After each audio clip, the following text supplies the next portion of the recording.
So with analyzing events and ideas, very similar to the one in social studies. And oddly enough, it seems to deal a little more with processes than the social studies side did. We're going to get into a little more sort of complicated ideas about processes here.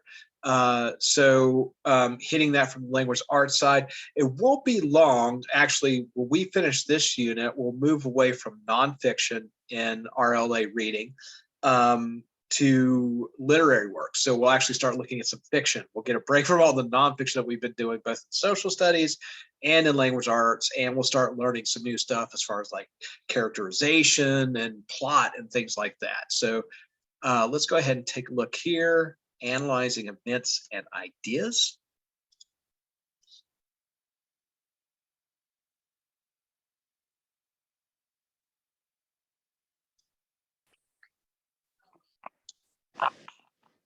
Oh, hey, good to see you. This lesson will teach you how to analyze how processes, events, and ideas develop and interact over the course of a text. Oh, he says processes here, but it's not in the title, oddly enough. All right. So, and we might even see some sort of familiar passages here. Here in the United States, we hold a presidential election every 4 years. That's when we choose a president to lead us. An election is an event, something that happens handled by a process. So every 4 years, in early November, I go through the process of voting for a president. That means I go to a polling center to cast my vote. That's how we do it here in the US.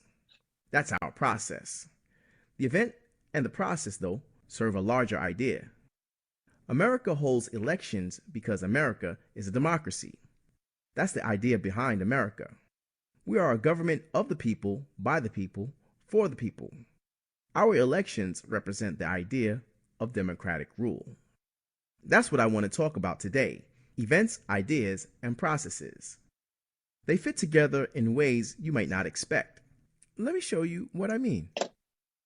Sound a little bit like social studies, but I think we'll get into some other kind of ideas here.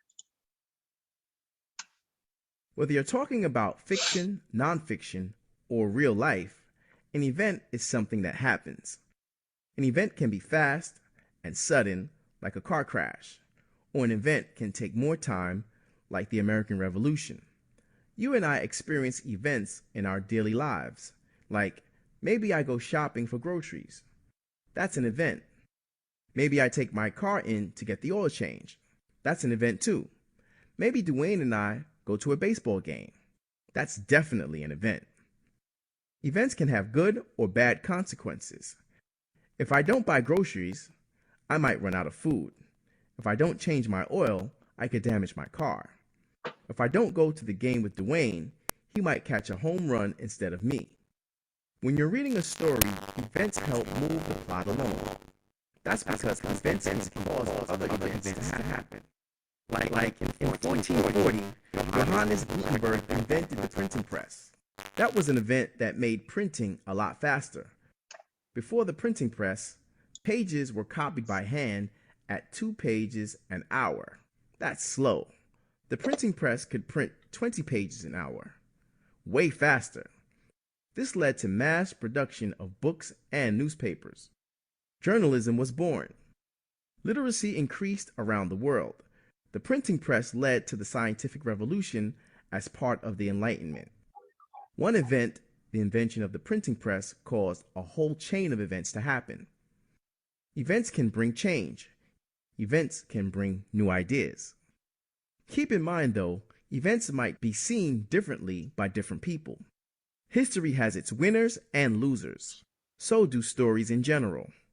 You've heard the expression that history is written by the winner, right? Keep that in mind whenever you hear events described by someone's historical account. Remember to keep in mind that you're reading one author's perspective. If they describe an event as something positive, that might be because they benefited from it. Descriptions of events can be biased. So that's it in a nutshell. An event is, well, something that happens. Think you're ready to analyze some events? Just I gotta harp on that again.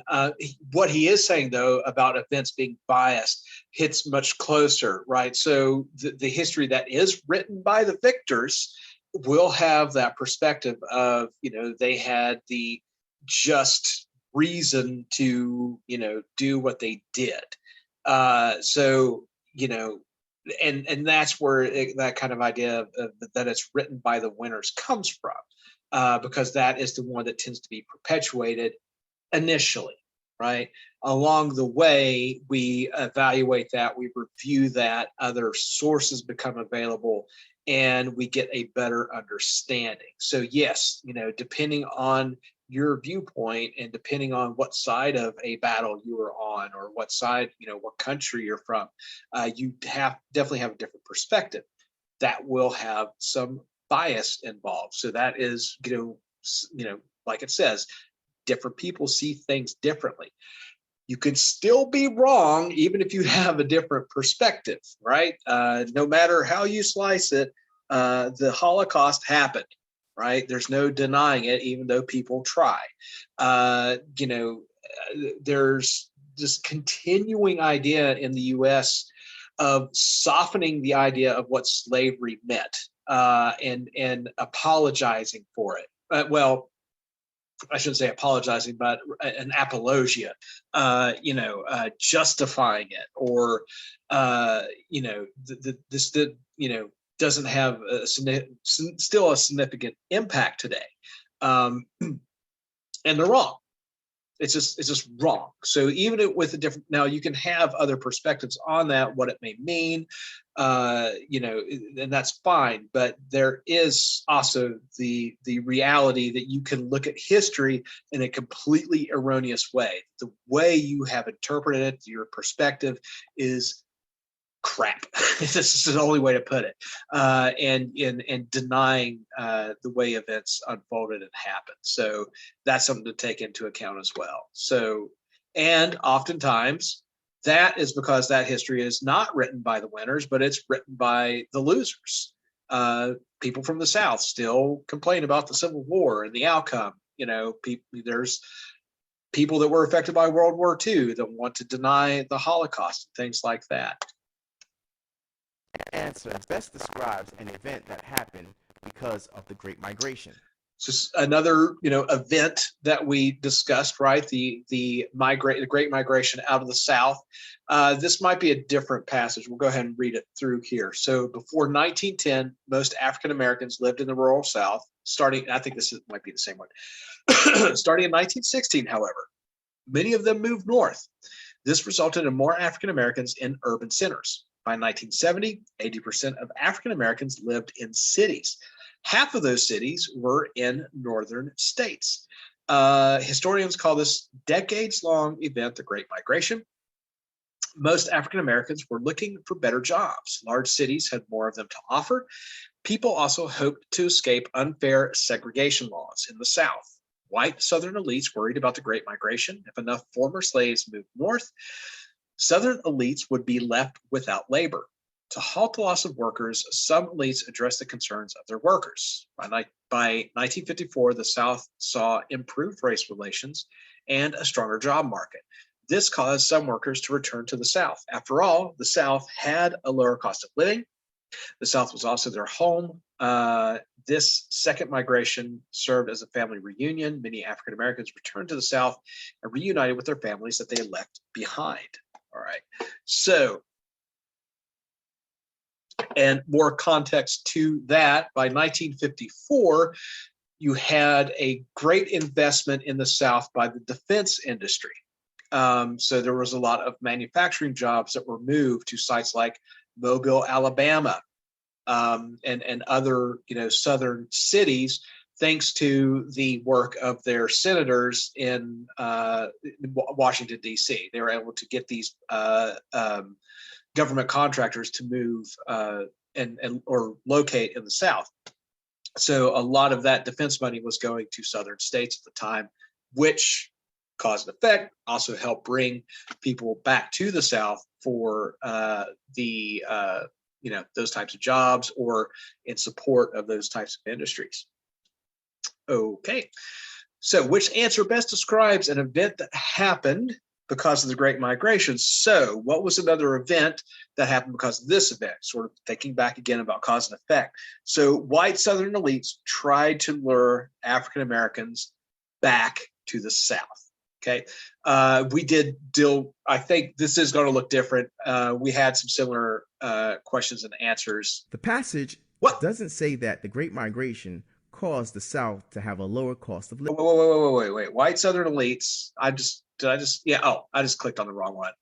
What am I doing? Great job. If African Americans had not moved north, Yeah. white Southern elites wouldn't have felt the need to lure them back. So if the Great Migration had not happened, the second Great Migration wouldn't have happened either. There you go. And I mean, we're having a similar issue, not with like migration, people moving, but with the workforce. There are, Nilda says it happened to me before too. So, the workforce today is it's changing, and it's becoming more difficult to keep people in certain areas of, whether it's food service industry really struggled since COVID and things like that. So nursing is one where it's been very tough, even well before COVID, but that just added to the issues. And you will see if you go into nursing, I mean, there's signing bonuses, tens of thousands of dollars that you'll make right off the top just by, getting hired to work in, whatever part of the medical industry, hospital or a clinic or something like that. So this is sort of related to that, the fact that as the labor force changes, and if they leave an industry, people start thinking about, okay, how do we get those workers back?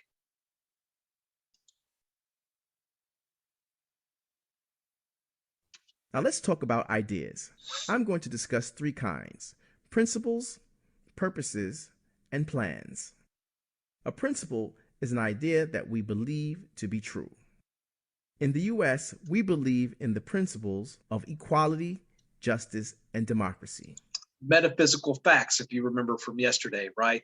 Those things that we believe to be necessary and just. These three principles inspire many of our laws. You can think of a principle as a big idea that other ideas are based upon. Principles can't do anything on their own. They need to be applied to something. So, think about this idea of justice. You couldn't just make a law that says people must treat each other justly, could you? You'd have people arguing about which action are just or not just. Like, if I parked in your reserved space, is that unjust? Should I go to jail for parking in someone else's reserved space? There are a lot of details to figure out, a lot of questions to answer. That's why a principle must be applied to a purpose. Principles tell you what's important. A purpose is something a principle should address. So you start with the principle. That tells you what's important. Next, you have a purpose. That's something that the principle will address. Last but not least, you need a plan. A plan explains how a principle will address a purpose. So let's say that the US decides that it is unjust to park in someone else's reserved space. They'd have to come up with a plan for how to stop people from doing it, right? In other words, they'd need to make a law. Let's say the law says parking in a reserved parking space will result in a $50 fine. That's a plan for how to apply the principle of justice. In this case, the plan meets the purpose of protecting the reserved parking spaces. But what happens if you're wealthy? A $50 fine doesn't mean much to someone with a lot of money. Does that mean some rich guys can pay a fine to park in my reserved parking space? Is that fair? Does that really meet the principle of justice? Maybe not. Humans make mistakes. Sometimes we choose bad purposes. Other times we come up with bad plans. Whenever you aren't sure about a purpose or a plan, you have to compare it to the principle. Take this parking space law I just made up. Does it uphold justice? Not really. Either the purpose or the plan has failed the principle. You want to keep an eye out for that. So that's ideas in a nutshell. Let's see if you got the hang of this. So yeah, I mean, there's multiple ways you can look at that, but particularly with law, particularly with our ideas, those metaphysical facts that we all accept. Um, so it was a decent example. I think they could have taken it a step farther to make it a little better, sort of link those ideas. So, thinking about a principle, of equality, right? And instead of just reserved parking spaces, handicap parking spaces, right? So, or the Americans with Disability Act. So, thinking about our principles of equality, that all men are created equal, that we all get the same equal opportunity. So we have, that is also going to apply to people with disabilities. So to ensure that they are treated fairly when it comes to things like employment, right? We have like the various clauses in the American with Disabilities Act. So they are not discriminated against. If you can do a job that, somebody, whether you, are maybe a paraplegic, maybe you're in a wheelchair, if you have the same skill set as somebody else, that, physically there's nothing that prevents you from doing that job, you get equal treatment under the law. So the purpose there, the principle is equality, the purpose being equal treatment for those with disabilities. The plan would be laws like the Americans with Disability Act to allow them access to what we all have. So yeah, principle, purpose, and a plan. The following is a principle demonstrated in this passage. All right, so this is still the Great Migration, and thinking about the principle that's central to the passage, right? What is the principle here? So what is that sort of metaphysical fact that we're looking for? And it's workers have a right to leave their jobs and find a better job elsewhere. That's the principle, right? Freedom of mobility, right? Nothing is tying us down. Well, in theory, nothing is tying us down where we can't move and take, a better opportunity somewhere else. Obviously, it's not always in the cards, but the government does not stop us from doing that, right? We have the freedom of movement in the country. Nobody is nailing us down to Columbus or Franklin County and telling us that we have to stay here. Unless you're, actually, maybe under house arrest and you got an ankle bracelet or something like that. But your rights are curtailed for other reasons. But right, so workers have a right to leave their jobs. That is the principle here that we're discussing in that piece. We got up, didn't like what was going on in the South, so let's go north. Let's go find jobs in factories. Let's go find jobs in the cities. Poor workers have little choice in where they will live and work. That is not the principle of, that's central to the passage. That kind of could come into play in some degree, just like what I was saying before. Workers have a right to quit their job and find a better job elsewhere. Yes, that's what we're going for. Workers will always return to the region where their families live. No, that there's no principle there. I am never going back to West Virginia unless something just amazing happened. There's no reason for me to go back there. An employer can lure workers back by addressing their complaints. That's not a principle, though, right? That's more of a purpose. So workers Great have a job. right.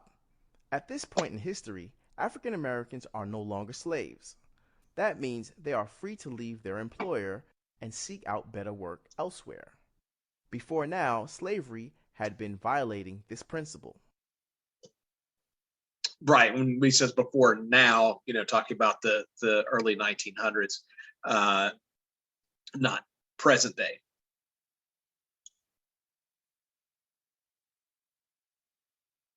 That brings me to processes. Are you familiar with the idea of a process? You probably know it by a different word. You might call it instructions, a recipe, or maybe a guide.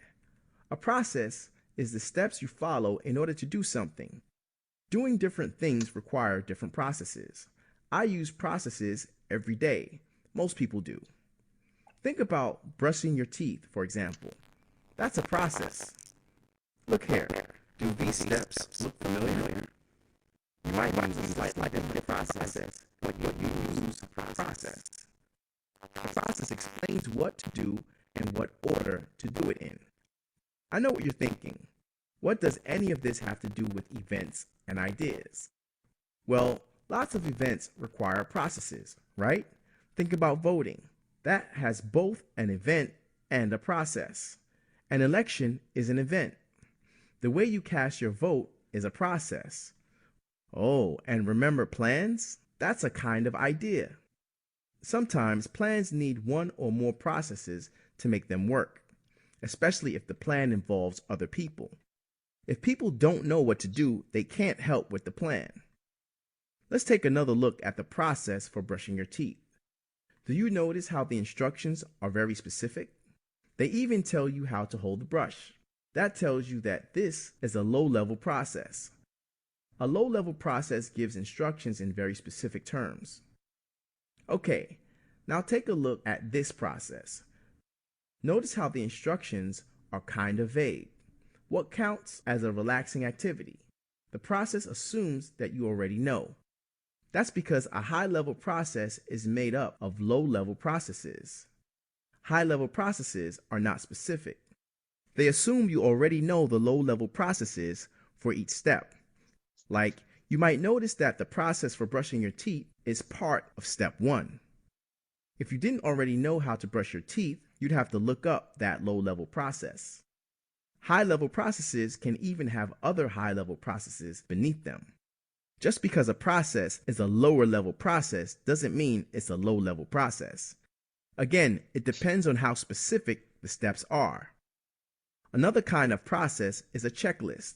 A checklist is a list of things to be completed or considered. Unlike most processes, though, checklists don't necessarily need to be completed in a specific order.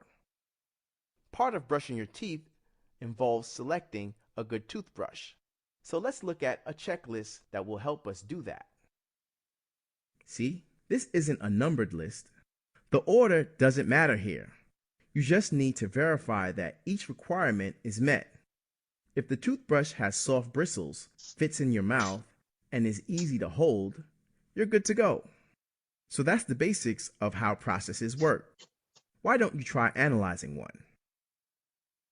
Right. So, and we'll get into in the questions, a little bit of a different take on high and level processes. But yeah, low level processes, right way to remember that it's very step-by-step instructions.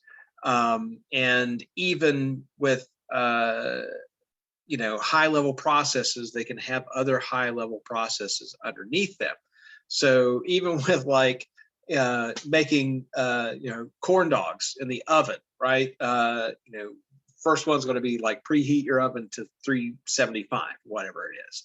It doesn't tell you how to preheat your oven. For one, every oven manufacturer is a little bit different, but it doesn't tell you, go to your stove, hit bake, set temperature to, hit the up button until you reach 375 and then hit start, or however your oven, works. So, you have processes, high level processes under high level processes. But, once you get to a certain level, you're thinking about low level processes, as step-by-step directions, right? Trying to fill in as much, not leaving anything implied, right? Or not leaving anything for you to try to figure out. Some things are better at doing that than others, or some directions are better at that than others. The process or processes are demonstrated in this passage. Okay. So yeah, how to update your video drivers in Windows. So first thing, find out your video card manufacturer, open the search modal in the low left of the screen, type device manager without quotes, open the display adapter section, write down your card manufacturer, write down the model, number of your card, go get the correct drivers, go to the manufacturer's website, search the site, download the drivers, run the installer, follow directions on the installer. Enjoy your new video drivers. So what we have then is a high-level process with high and low beneath it, right? There's other high-level processes involved, and there's also low-level processes involved. Great job. This is a single high-level process.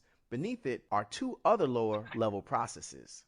The first process, about finding your manufacturer, is specific enough to be considered a low-level process. The other process, about getting the driver, gives less detail. That's another high-level process. There you go. Okay, so on to our 8 questions. Hey, good work on those exercises. Okay, I think, let's see here. Yeah, we have a little bit of reading to do. So let's go ahead. We'll take about 15 minutes to go through those on your own.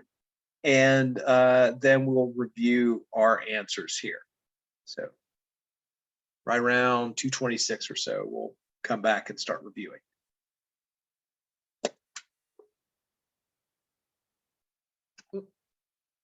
Oh, and stop sharing for now. You just started talking. And pause. Okay.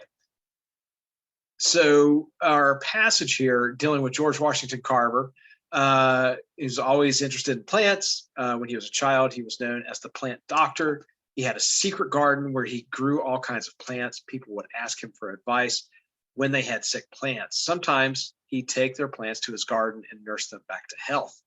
Later, when he was teaching at Tuskegee Institute, he put his plant skills to good use. Many people in the South had been growing only cotton on their land. Cotton plants use most of the nutrients in the soil. Nutrients provide nourishment to the plants. So the soil becomes worn out after a few years. Eventually, cotton will no longer grow on this land. This was especially bad for poor African-American farmers who relied on selling cotton to support themselves. Carver was dedicated to helping those farmers, so he came up with a plan. Carver knew that certain plants put nutrients back into the soil. One of those plants is the peanut. Peanuts are also a source of protein. Carver thought that if those farmers planted peanuts, the plants would help restore their soil, provide food for their animals, and provide protein for their families. Quite a plant. In 1896, peanuts were not even recognized as a crop in the United States, but Carver would help change that. Carver told farmers to rotate their crops, plant cotton one year, then the next year plant peanuts and other soil restoring plants like peas and sweet potatoes. It worked. The peanut plants grew and produced lots of peanuts. The plants added enough nutrients to the soil, so cotton grew the next year. Now the farmers had lots of peanuts, too many for their families and animals, and no place to sell the extras. Again, Carver had a plan. Carver invented all kinds of things made out of peanuts. He wrote down more than 300 uses for peanuts, including peanut milk, peanut butter, and peanut soap. Carver thought that if farmers started making things out of peanuts, they'd have to buy fewer things and would be more self-sufficient. And if other people started making things out of peanuts, so they would want to buy the extra peanuts, so the farmers would make more money. Although not many of Carver's peanut products were ever mass produced, he did help spread the word about peanuts. Peanuts became more and more popular. By 1920, there were enough peanut farmers to form the United Peanut Association of America. In 1921, the UPA asked Carver to speak to the U.S. Congress about the many uses for peanuts. Soon, the whole country had heard of George Washington Carver, the Peanut Man, and by 1940, peanuts had become one of the top 6 crops in the U.S. So the farmers decided to rotate their crops. What was the purpose of this plan? So farmers would grow other crops to put nutrients back in the soil, right? This is kind of a standard practice. It leaches out nutrients. Certain things won't grow well without that type of soil. So farmers will rotate a crop. So, one crop that doesn't, use the same nutrients in the soil or helps replenish that soil. Other times they'll leave it a field fallow, I believe is the term, and that's just basically leaving it free of any planting for a season to help restore nutrients as well. So yeah, there we go. Yeah, farmers agreed to grow peanut crops in order to put nutrients back in the soil for the growing of cotton. So, one field's going to have peanuts, one field would have cotton. Next year, next season, they'd switch them around. So you're constantly replenishing the nutrients in the soil. But that was the problem back then. It's like if you tried to not grow cotton, what were you going to do? It's hard to leave a field fallow and miss that income from possibly selling that crop. So cotton farmers rotate between crops. What is the principle that made this plan necessary? So the principle is other crops add nutrients cotton needs to grow, right? That is the principle. So that, leads to a purpose and then a plan.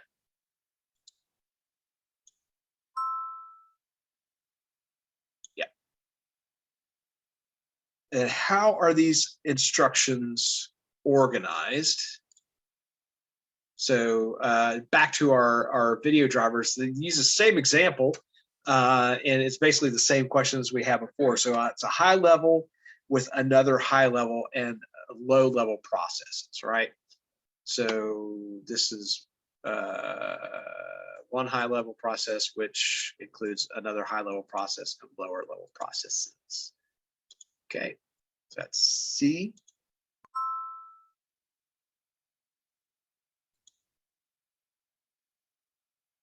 Hey, perfect. Okay, we'll keep going here.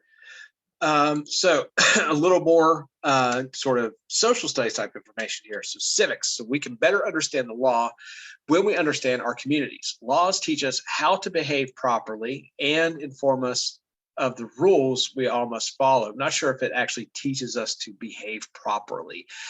So first, we need to know what a law is. Who makes the laws and how laws are made. Imagine that you and your family are sitting down to play a game. First, you would need to know the rules. Someone in your family would read the rules of the game aloud. Then you would clearly understand how to play. The rules, just like laws, tell us how to play fairly and how to make sure that everyone is treated in the same way. Every country has its own set of laws, and each is unique to that country. For example, in the United States, the law is that drivers must drive on the right side of the road.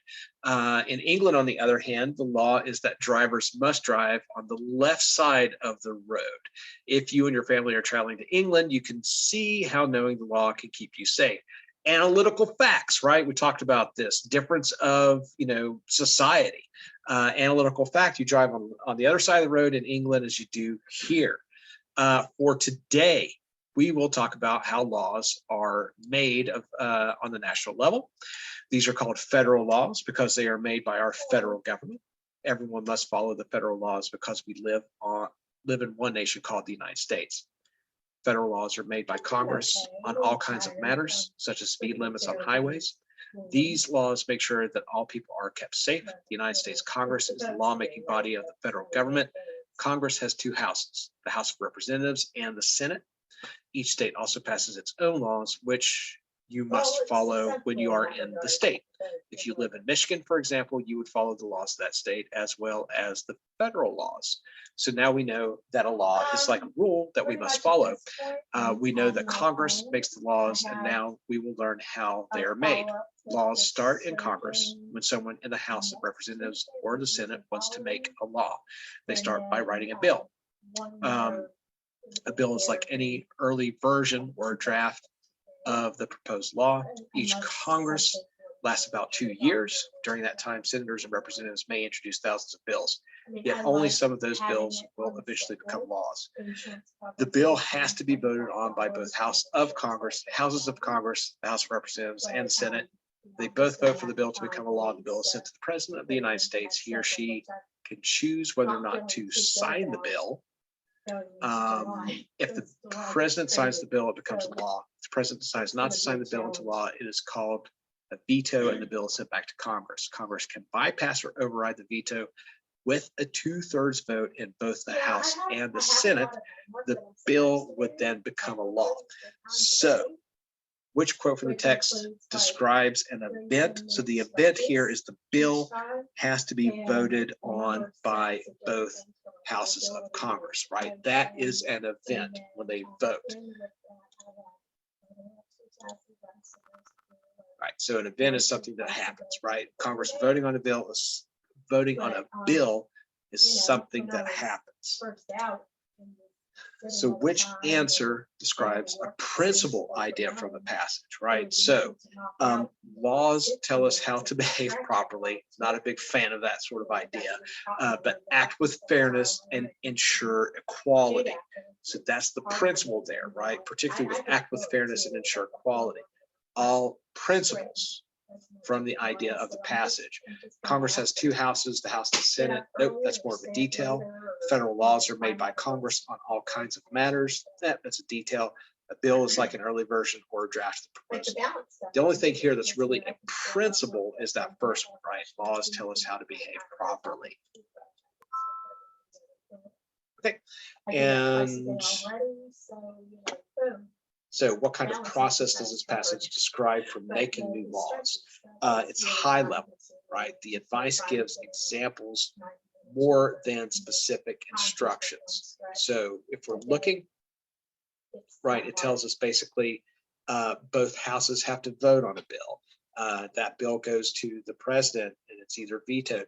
We don't hear about, the committees that are formed to create the law, right, to write the law, the research that goes into it. There is process upon process upon process to introduction of the bill into legislation or into Congress, all these other steps. So this is basically high level, and the advice gives examples more than specific instructions. It would be pages and pages to actually go through, the creation of a bill from the inception of that idea to it getting to the president's desk. All right, how are events used in this passage? So the passage uses events to describe the steps a bill must pass through to become a law, right? That is the events used, right? Where it's voted here, it goes to the president. Those are all individual events.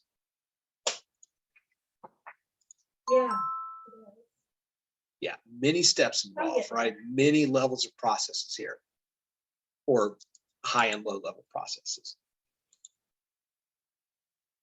And then Congress can override a presidential veto. What kind of idea is this? Allowing Congress to override a veto is a plan, right? So it meets the purpose of resolving disagreement. So principle, purpose, and a plan. And that's part of the plan.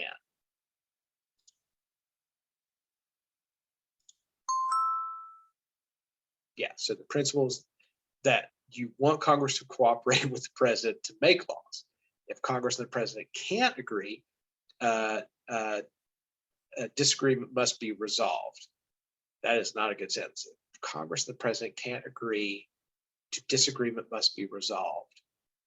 They need to review, they need to take their language arts class and know that comment doesn't belong there. So the veto and override is the plan to resolve the disagreement, right?